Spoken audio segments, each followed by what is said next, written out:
know the Mafuba Jar now has a Ko-fi page? That's right, here you can support all of your favorite artists, cosplayers, and content creators by donating in forms of buying a cup of coffee.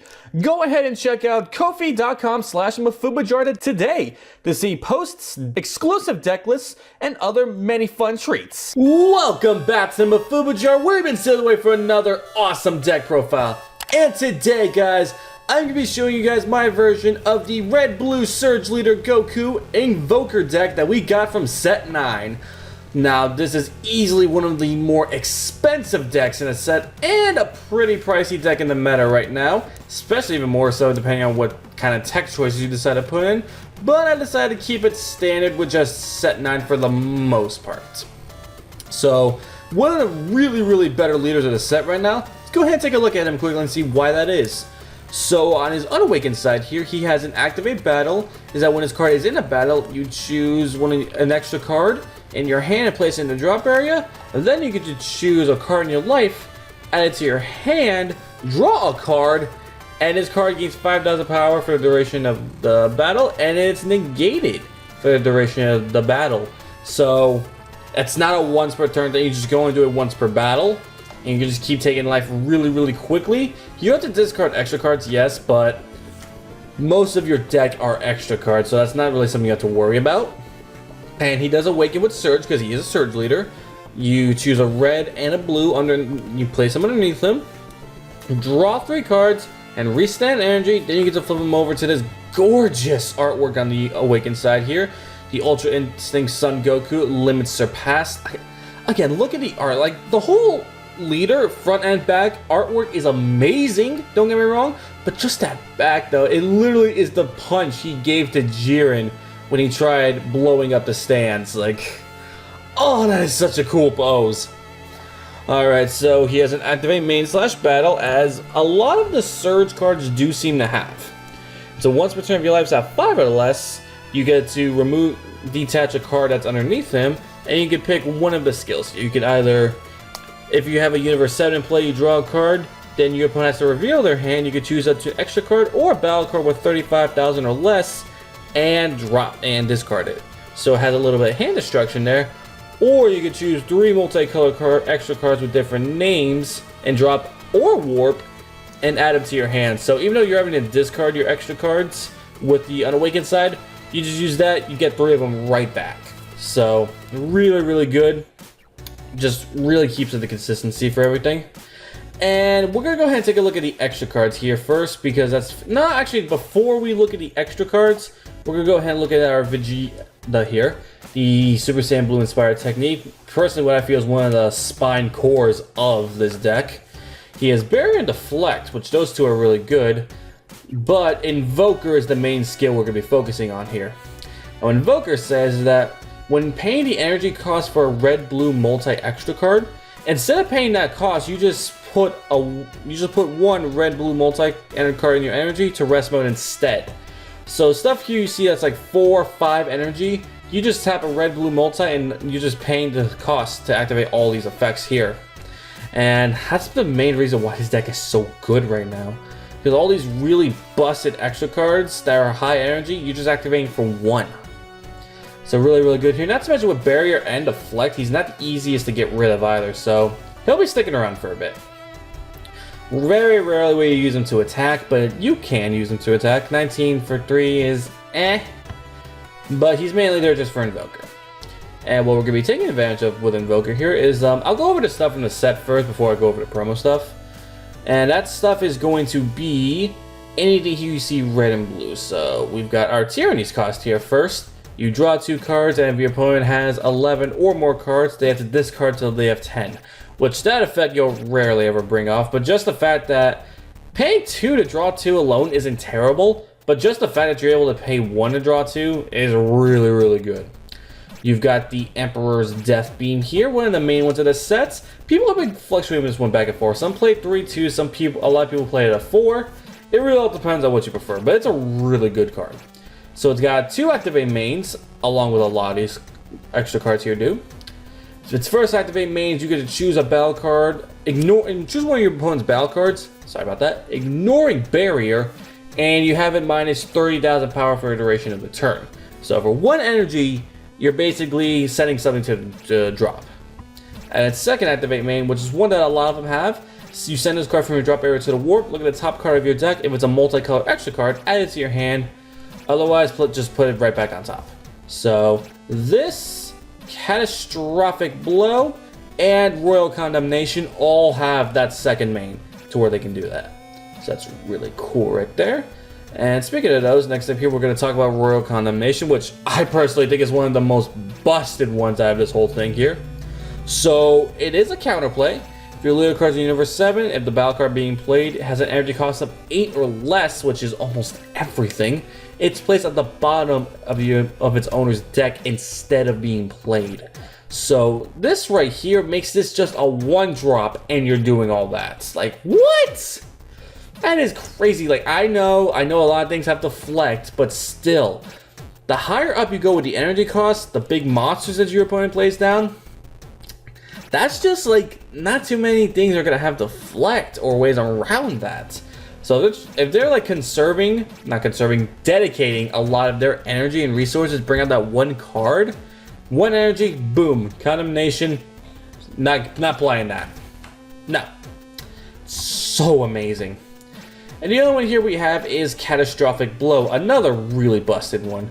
If you have a red-blue multicolored Son Goku in play, or there are no battle cards in your battle area, you deal 1 damage to your opponent.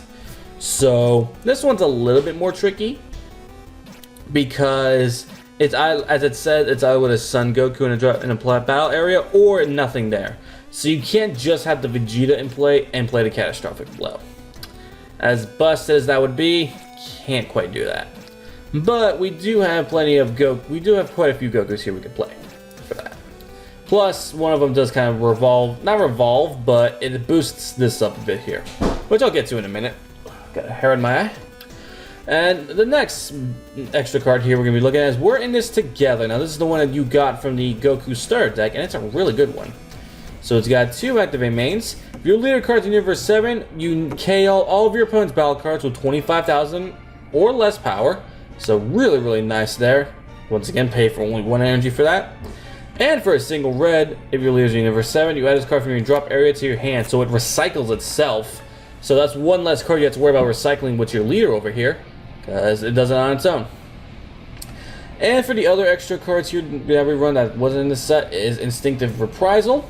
It's a counterattack to negate, and you can choose 2 of your opponent's leader or battle cards, and they get minus 10k power. So it's really, really amazing right there. And Combination Attack. Now this one here with the whole Invoker thing is really, really good. You choose, it's an activate battle.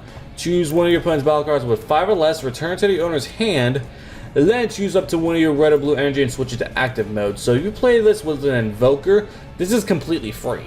So that's really amazing right there.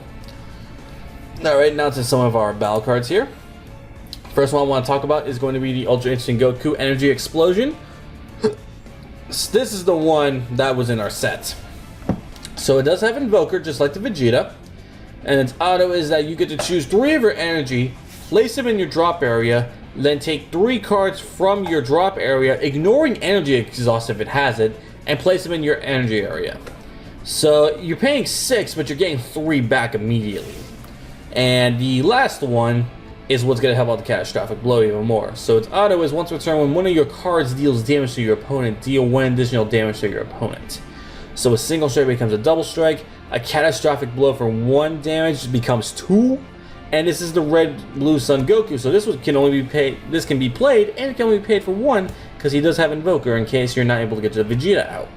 So this is a 2 damage combo right here, and if your opponent's low on life, honestly, being at 2 life is not the most unrealistic thing. You could end the game with just that right there. So really, really good. But if you want to go a little bit more on the offense, we do have the Goku Instinct Surpass. Triple Strike and Deflect, really amazing right there. And its activate main, not once per turn, keep this in mind, is that you choose 2 red-blue multicolored extra cards from your hand or drop area, set them to the warp. You choose 1 of your opponent's leaders, which set 10 that'll make more sense, and it loses 5,000 power for the duration of a turn. And then you get to switch this card to active mode. Again, this is not a once per turn, so it's a triple strike that keeps minusing power and keeps going. So this is also a really good game ender right here, in case your Invoker strategy does not go through. And we have another win con here, in the form of a Victory Strike. Yes, one that is not the one from the original Tournament of Power set. This is one of the 3 secret rares that we got in the set. Personally, the one I've been wanting to pull for so long, because the people around me have pulled the Black Smoke Dragon and the Cell Xeno secret rare, but I have not been able to pull my Goku Vegeta, and I want to pull my Goku Vegeta already. So it does have Victory Strike, as I said. I mean, for those of you who don't know, if the damage goes through when it attacks, you automatically win the game. Does have Invoker, which I thought was pretty interesting. And its activate main is that if your leader card is a Universe 7 and you have 5 or more red or blue multicolor cards in your drop area. I just couldn't remember if it was battle cards or extra cards, so it's extra cards. You negate the skills of all your opponent's not extra cards in areas until the end of your opponent's next turn, then you get to go ahead and play it. So you pay 2 red and 3 blue for that, but still 5 energy over 8 is really amazing. Not to mention it's the Victory Strike, guys, with both Goku and Vegeta. Like, to me, this would be the coolest way to end the game. But this card is also a lot of money. Like, a lot of this stuff, as I said, is a lot of money right now. And if you're looking at this being like, oh my goodness, I can't afford this, do not worry, guys. Later on, either this week or next week, I'm going to be profiling for you all a budget version of Invoker with the Android 17 leader. So look forward to that as well. But that explains the Victory Strike here. And last up here for our engine. Well, actually, no, wait, we have a couple more cards for our engine. But the first part of the final run of the engine is going to be the Tournament of Power Arena and our Whis Tournament Spectator. This here, you play him and you search for a Tournament Power Arena, add it to your hand. Because this card right here is also amazing. So the permanent alone makes it worth running in this deck. Because if your leader card's Universe 7, you negate energy exhaust of all red-blue multicolored cards in all areas. So any of these here do not have energy exhaust, so at the beginning of your turn, you can just set down a multi-card right away, and it's good to go. But its activate main makes it even better. You put it in rest mode, look at the top 3 of your deck, you can pick any card, you can just go ahead and put them in any order you want. I almost said add it to your hand. No, that's not the skill. I apologize, I'm thinking of another card. But you look at the top 3, and you can just put them back in any order from top or bottom that you wish. So really good card. Helps control your draws a bit, and just amazing. As I said, the permanent alone is making it worth running. And of course, before I forget them, we do have our core blue cards here. Since our leader is blue, we have Senzu Bean, and we have our Dimension Magic. You can also run After Image. You can also run Is That All You Got? There's options you can run here. You can run Master Roshi Negates as well. But I personally still feel Dimension Magic is still absolutely the best way to go. So for our last cards here, we are going to be running 4 copies of Divine Obliterator Beerus. This one for Invoker, I do personally think that going full on Beerus is the better option than the 2-2 split of the Universe 7 combo. Just because you're wanting to always just overwhelm them with the extra cards during your turn or your opponent's turn.